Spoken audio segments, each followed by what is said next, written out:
Retour sur le plateau de 100% Mag avec le quotidien pas toujours facile de ces Français qui exercent des métiers que personne ne veut faire. Ils sont croque-morts, videurs de fosses septiques ou encore pervenches. Les uns passent leur journée avec des personnes décédées ou à respirer l'odeur de nos évacuations. Les autres se font insulter à longueur de journée. Alors à quoi ressemble leur quotidien? Quels sont les avantages, car il y en a quand même, de ces métiers ingrats? Réponse avec ce reportage d'Emmanuel Ménage. Marie-Thérèse, 52 ans, et Christiane, 65 ans, sont pervenches en banlieue parisienne. Il ne faut pas quand je reviens, vous êtes toujours là. Vous êtes pour passer en combien de temps? Ah, dans 5 minutes. Oh là là. Ah oui, mais vous êtes sur une livraison. Cédric, 30 ans, travaille dans l'assainissement. Son quotidien, vider les fosses septiques.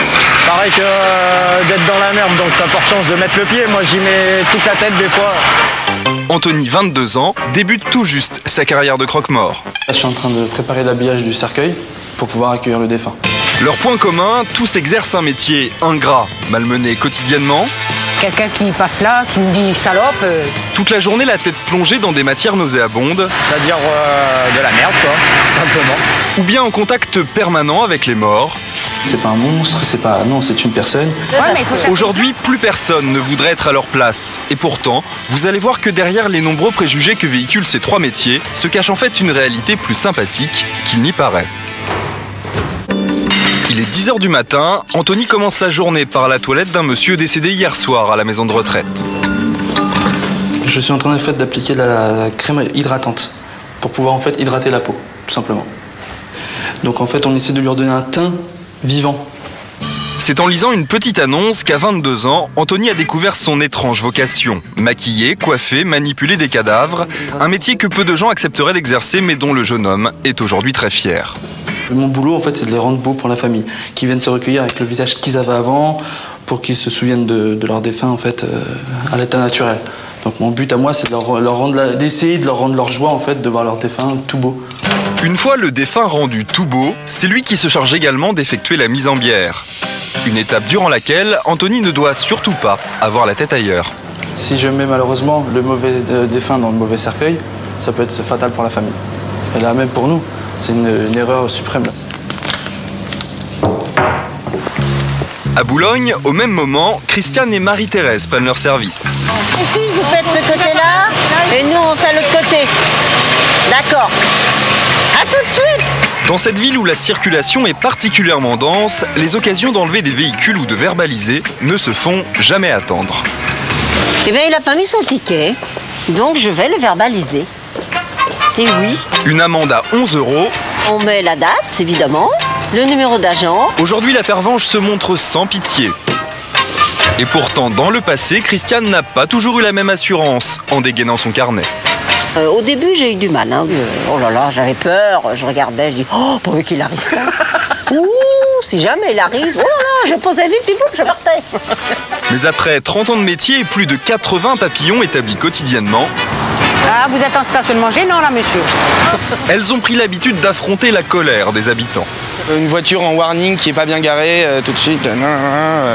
Vous mettez trop d'amende. Ah bon? Ouais, vous mettez On en trop a une d'amende. grande. Quand vous mettez une amende, vous vous dites c'est mérité, c'est bien fait pour toi. Ça m'énerve. Ça m'énerve. J'arrête, je vois ma voiture, il y a une contravention dessus. Je vais la prendre, je vais la déchirer, et je vais la jeter, je vais faire appeler merde. C'est tout. Vous allez pas me dire que c'est par choix que vous êtes contractuel. Non. Vous auriez préféré travailler dans une boulangerie. C'est quand même bien plus agréable de donner du pain à quelqu'un que de lui donner une amende, non? Moi, je pense. Pervenche, un métier pas toujours marrant donc, mais sans doute moins pénible que celui exercé par Cédric. Ce videur de fosses septiques passe en effet le plus clair de son temps à respirer l'odeur de nos évacuations. Ah, c'est pas l'endroit où il y a des belles choses. Là, on fait un peu de tout. Il y a un peu de graisse, matière fécale. Et donc, tout ça mélangé avec la fermentation, ça donne voilà, ce que vous sentez là. Ces émanations irrespirables sont celles d'une fosse septique bouchée. Il faut descendre à l'intérieur de la fosse et me regarder qu'est-ce que c'est là. Donc, on va descendre à l'intérieur.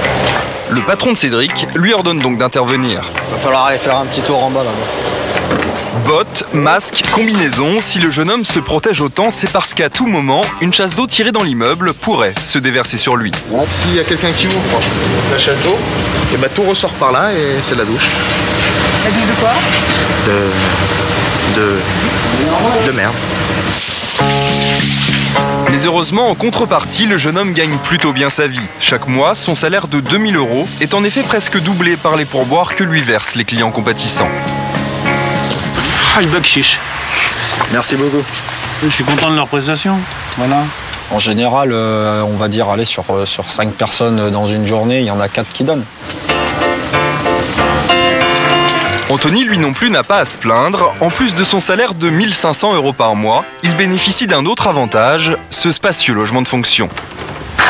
Donc voici mon salon, ma salle à manger, donc assez spacieux. Et voici un petit espace personnel, donc où je regroupe tous mes loisirs. Et puis là, je me dis, à 22 ans, je suis chez moi, j'ai mon appartement, comme qui a 70 mètres carrés, c'est pas donné à tout le monde. Un loyer pris en charge par son employeur et plus étonnant encore, une petite amie rencontrée sur son lieu de travail. Ça va? C'est peut-être difficile à croire, mais Adeline a été séduite par Anthony alors qu'elle enterrait son oncle. J'ai eu un décès dans ma famille et bon bah c'est lui qui s'est occupé de tout quoi. J'ai remonté le moral à tout le monde sans savoir que j'allais faire vraiment connaissance avec elle. Et puis donc après on s'est connus, donc on a commencé à discuter, à se voir et puis voilà, la relation s'est créée. Voilà. Salut Josette, ouais, et toi? T'es chez le dentiste. Ah, c'est pour ça que t'as la bouche de traviole. Allez, Josette, à plus. Marie-Thérèse et Christiane, très populaires dans leur quartier quand elles ne dressent pas de PV, sont elles aussi très satisfaites de leurs conditions de travail. Voilà, bon appétit. La sécurité de l'emploi, 35 heures par semaine pour 1500 € par mois, et ceci sans compter toutes les calories qu'elles dépensent dans la journée. Moi, j'adore marcher. Moi aussi. Ah oui, j'aime bien marcher, moi. Ça fait garder la ligne. Eh oui, je crois qu'il y en a qui grossissent chez nous, je sais pas comment elles font, hein. Alors ils ont beau faire des métiers pas toujours appréciés à leur juste valeur, les pervenches, le videur de fosses septiques et le croque-mort bénéficient tout de même en ces temps de crise d'étonnants privilèges. Eh ben merci. À bientôt.